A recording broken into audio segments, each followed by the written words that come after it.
webinar in the International Association of Chiefs of Police Leading by Legacy webinar series. The topic for this webinar is Implementation, Considerations for Command Staff. My name is Ben Eklund. I'm a training coordinator at the International Association of Chiefs of Police, and I'll be the organizer for today's event. This webinar is also made possible by funding from the Bureau of Justice Assistance, Department of Justice.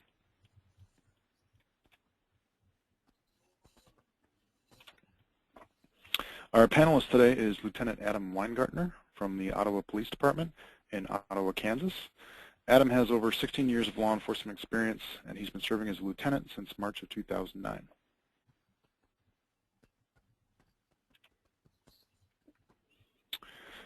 After viewing this webinar, we hope that you will be able to take away a few things. We hope you'll be able to identify keys to implementation success. We hope you will understand some important questions to address prior to implementing a new strategy or idea. And finally, we hope that you will understand some communication techniques and tools that you can use to gain buy-in from various audiences in your department. And with that, Adam, I'll pass it over to you. Thank you, Ben. Thanks for the introduction, and welcome everyone to this webinar on implementation at the command level. This topic is particularly important to any commander within an organization because as the middleman between the chief executive and the line officers, you communicate with both of those groups and must do so effectively so that the message is clear, concise, and understood by all. You also, because of that position, have to get buy-in from each of those different groups. So you have to be able to be flexible in your message that you're trying to present and communicate it so that it's understood by all. I think one of the most important things in that communication spectrum is buy-in. You have to consider the different audiences that you're going to try to sell to and make the implementation process simple and make sure that everyone will benefit from what they perceive the changes will be. So I'd like to go over just a few of the implementation keys.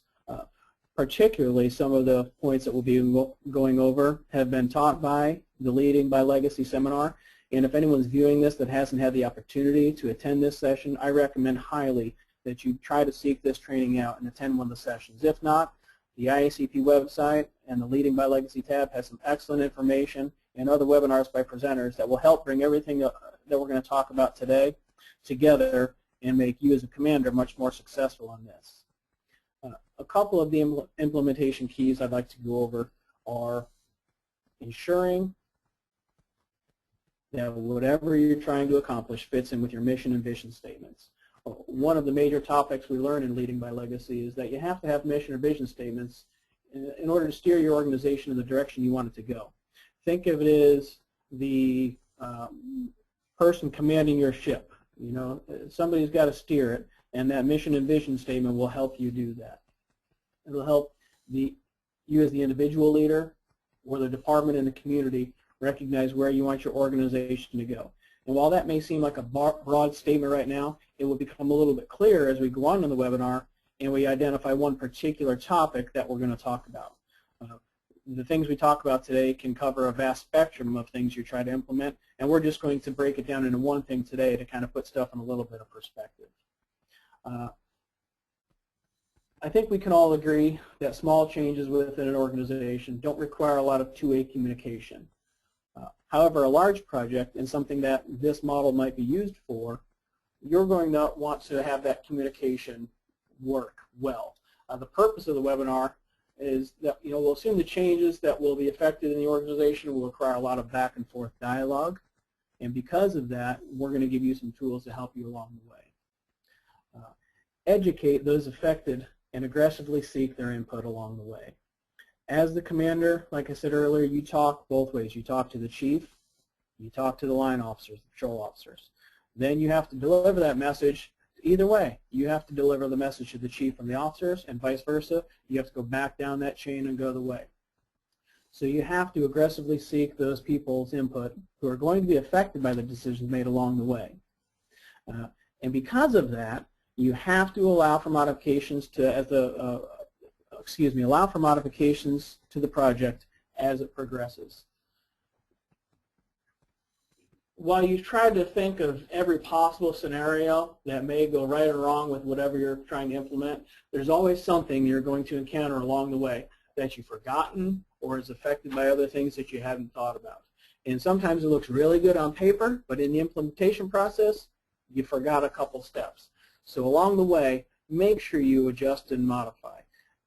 To that point, if you make any mistakes, make sure you admit them, correct them to the best of your ability, and move along.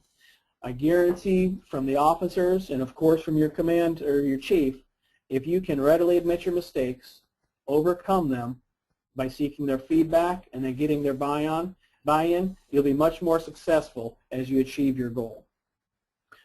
Now after you do this, you're going to have to train people. Training is one of the most important steps when you're trying to make a major change, no matter what that is. I also recommend anytime you do training, you have some benchmark that you're going off of at what you think you need to have for some type of remedial or retraining.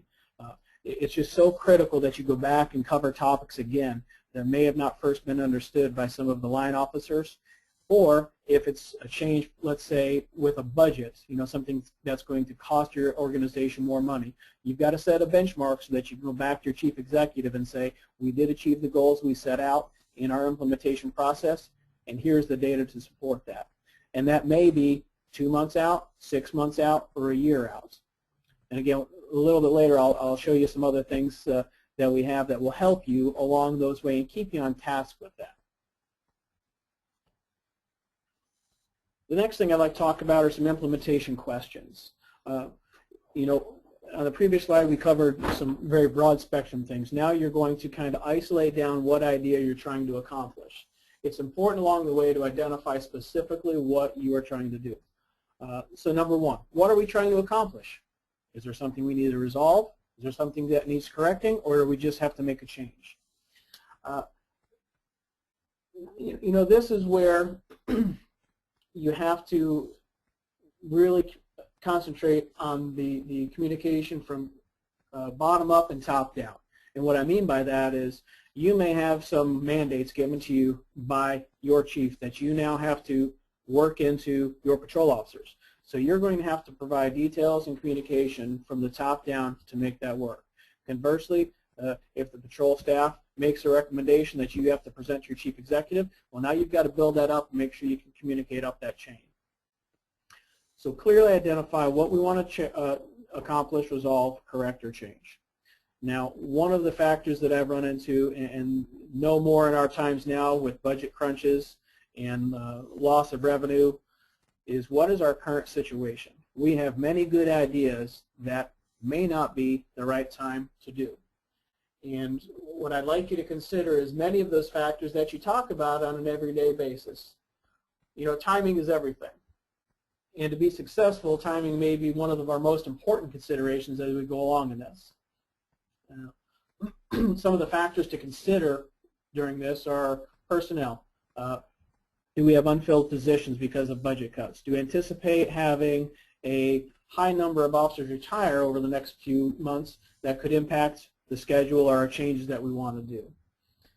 Is the community satisfied with our agency's performance? Is there political pressure because of an incident that your organization may have been involved in that, while really doesn't have an impact, it could make it look like organizations doing things that they shouldn't, such as spending more money when you've just done something that you probably shouldn't have. And you've got to take those considerations, particularly if your chief executive is under some political pressure from either a commission or a board that will make the changes more difficult. And you don't want to have any of these outside influences try to shift opinions or sway support that you otherwise might have. And just because your budget doesn't necessarily support the initiative, the work you do now will help you in the future when that budget or that current situation is ready to go. I've been taught many times along the way through my command process that sometimes you don't get things the first time you ask for, but at least you've planted the seed for what you want to do. And then along the way, when that timing and climate is right, you're more prepared to move forward, and you don't have to do a lot of the research or the heavy lifting then. So this is a good process to do along the way. And that kind of goes with what resources or funding are we going to need for the implementation.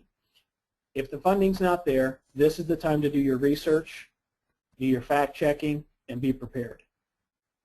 If the funding is there or your resources are there, well, then as soon as you get done with this implementation process, you're ready to move forward. And you just have to be prepared to, again, adjust to that if it's not. If it's not the right time, don't worry about it. Everyone will understand because you as an effective commander will have communicated that up and down the chain effectively by working through this process. Another thing to consider is who's going to implement the project. While you may be involved in many steps of it, it may not fall within your realm of responsibility to make sure this happens. But as the commander, you must be involved to a level that you ensure that the program is successful. And that may mean at the end of it you say, no, we're not going to do this now. Or you push it forward because some other things happen, such as short staffing or pressure from above. You know, that's where you as the middleman in the command level structure in an organization have to be effective in that. Resources are always an important key to this, and some projects that you do won't require many resources at all. But I think it's important to recognize that and just think about that. My recommendation always is when we're doing a major project to forecast budgets at least 1 year out so that along the way, if it doesn't apply the first time, you know, if you don't get it to go the first time and you have to bring something back up 6 or 7 months later, your budget projections won't be so far out of line because you've waited that year. So just some things to think about are resources. Of course, authority to be successful is very important. As the command level within your organization, you are chosen by your chief executive because you can get things done. This is an opportunity and a time to show everyone why they made that decision to select you and to be successful in that. You don't want to do a project that sounds good only halfway and then have it fail because you didn't follow through. You will have a difficult time in the future trying to sell that bottom-down communication if this happens. Well, let me talk just briefly about one particular scenario that we can kind of put this all into perspective with.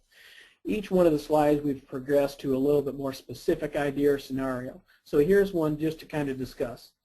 Through my state's Chiefs Association, we have an email listserv where organizations can send out for information requests. One that I see most often a topic throughout the year is agencies and what patrol shift and rotation they work. I think we can all agree that will probably be one of the most talked about topics in organizations all the time because we always rotate shifts. We're always doing things that we may or may not like. Some guys like working night shifts, other guys don't. So it's kind of an interesting scenario to break down. In this particular implementation process, let's discuss an organization's desire to switch from an 8-hour patrol shift to a 12-hour patrol shift.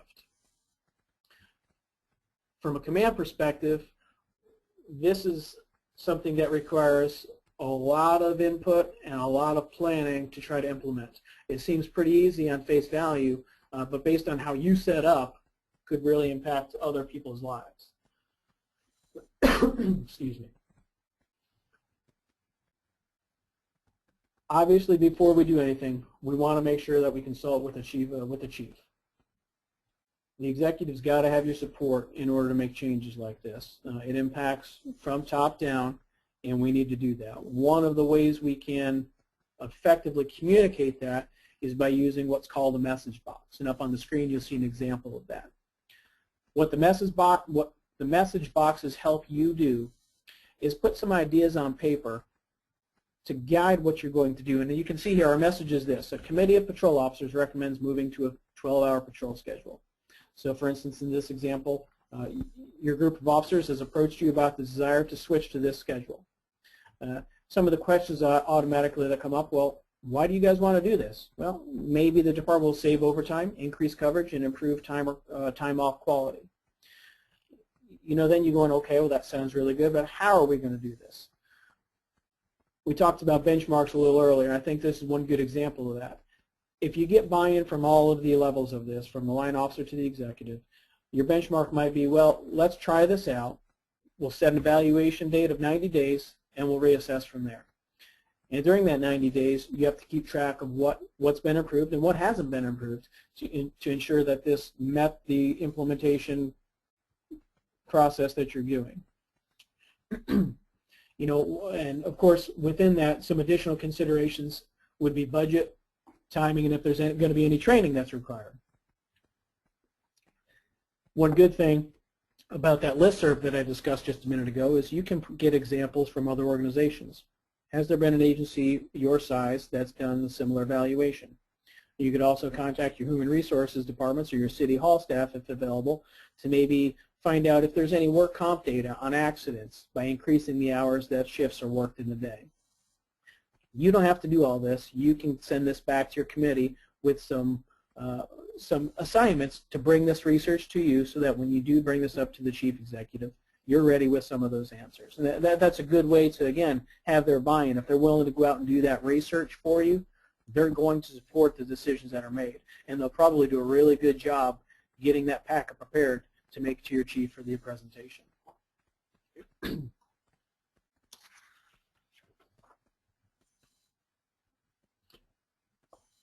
Another message box that you can use is going back down from the chief executive to the first line. Again, maybe our message is the same. The committee recommends moving to a 12-hour patrol schedule. Why is this good for us? Well, maybe it means that we work less days a month and reduce overtime as an organization. The committee, again, will probably do the research, provide some data, and conduct tests to ensure the benchmarks are met. This, again, even from, now we're doing this a little bit in the reverse order for this message box. This is top down, but we still have the buy-in from the bottom level because we've given them assignments to create some deadlines or benchmarks for us. And of course, one thing that the chief has to be aware of, and then you because of the commander, is that not everyone's going to support the changes. Some people don't want to change. They like what they're doing and they don't want to accept it. You have to be prepared that if the group decides this is in the best interest of everyone, then you're going to have to be able to effectively communicate the message to the person who is resistant why this is going to be good for them and convince them to try it for at least that 90-day benchmark period and see how it goes. Their opinion may change, it may not change, but you have to be just prepared that and try to support them as much as you can. That's another example of where maybe that retraining comes into place. Maybe along the way you identify this person who may need a little bit more help or support, and you as the commander need to provide that. Of course, at the command level, you have to have some additional considerations. You're probably going to have to work with your human resources department to ensure that you comply with the FSLA laws. You may want to do some accident tracking for comparative data to ensure that by working more hours, you are increasing the number of accidents that you're involved with. And secondly, you have to communicate with other organizations. Most small agencies only have a few officers on duty at one time. If you increase the number of hours in a day they're working, that may limit the amount of availability they have for court. That can impact overtime or flex time or however your organization handles that. So you may want to just talk to your courts about this and say, is this going to impact you guys in some capacity? For a municipal police department, we talk to our local municipal court and a district court. So we have to make sure that all of those folks are on board with what we're trying to do. They won't have a decision on how if we're going to change our schedule or not, but we at least want to include them in that communication loop to ensure that they're on board.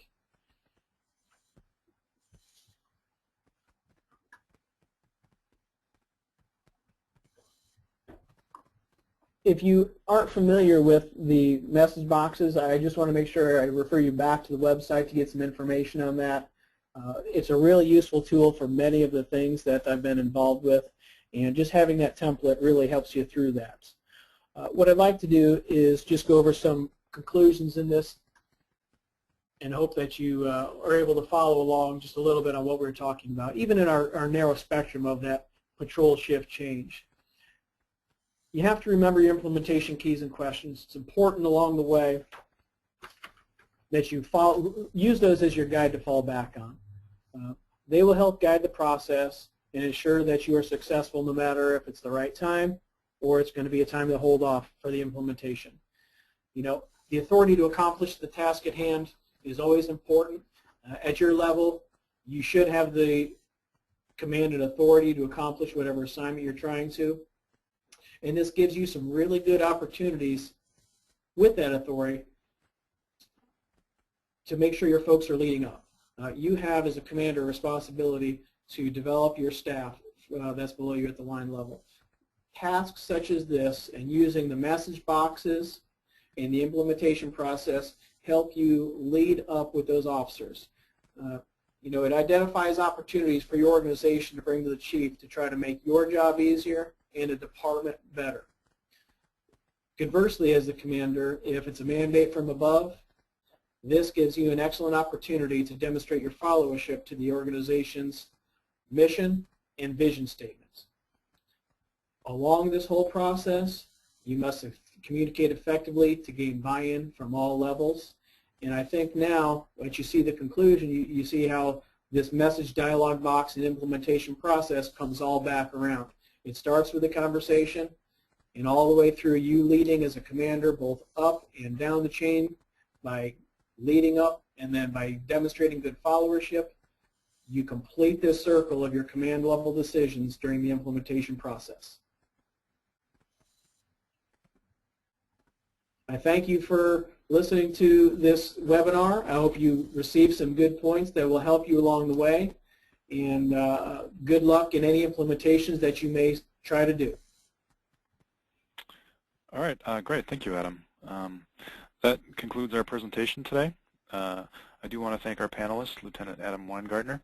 Should you have any follow-up questions for him or the Leading by Legacy staff at the ICP, you can contact them using the information on this last slide. Also, please do take the time to complete the survey to provide us valuable feedback by clicking the link at the bottom of our webinar webpage. Again, we just want to thank you for your participation today, and stay safe out there.